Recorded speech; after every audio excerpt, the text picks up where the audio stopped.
درود دوستان، شما در کانال مشتی تاجیکی قرار دارید.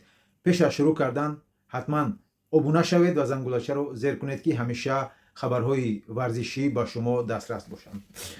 فردا در ازبکستان در تاشکند ACA 203 برگزار می‌گردد و 6 ورزشگری تاجیک در آنجا محاربه خواهند کرد و یکی از محاربه‌های اساسی اعظم غفورов برای داوطلب برای کمربند لیگ ACA می‌جنگد بر ضد ورزشگری ارمنستانی و دوم باشد فریدون عادیلوف بر ضد ورزشگری قزاقستانی دورین یرمکov و دیگران آیت‌الله مومینوف بر ضد ورزشگری شکست‌ناپذیر قرقیزستانی فردوس ظریفov و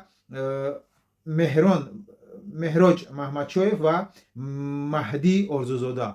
6 ورزشگر.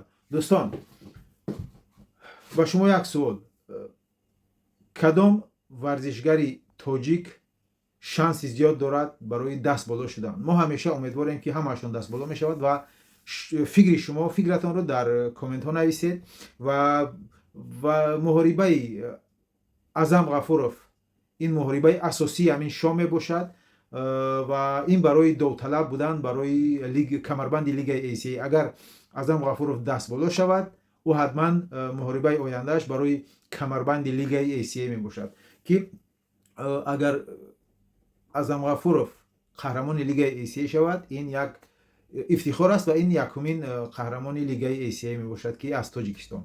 دوستان فکرتان رو نویسید. فریدون عادیلوف چی شانس دارد بر ضد دورین یرمکov، آیت‌الله مومینوف، فردوس ظریفov، مهراج محمدشویف و مهدی آرزوزاده.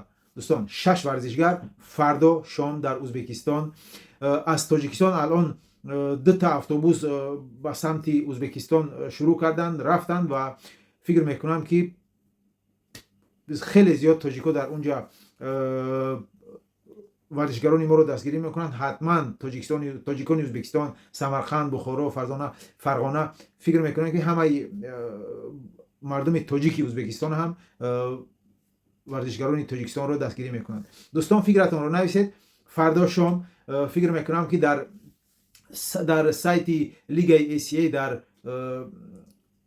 یوتیوب به طور مستقیم میشود این رو تماشا کنیم و من حتما روزی پس فردا روزی جمعه من نتیجه لیگ ACA رو، نتیجه محاربه تاجیکان رو با شما حتما میرسونم و امیدوارم که همه ورزشگران تاجیک 6 نفر همشون دست بالا میشوند. دوستان این همه انتظار است. همون آسیای میانه، ازبکستان، قرقیزستان، قزاقستان، تاجیکستان 100% همه این رو انتظار است برای که 6 ورزشگری تاجیک در آنجا می‌جنگند. این ورزشگران بهترین تاجیکستان. برای این یک افتخار است و این یک تبلیغات هم هست برای ورزشگران، برای مردم تاجیکستان. دوستان یک بار دیگر در کانال مشتی تاجیکی ابونه شوید و من حتما روز جمعه نتیجه محاربه لیگ ACA رو با شما میرسونم.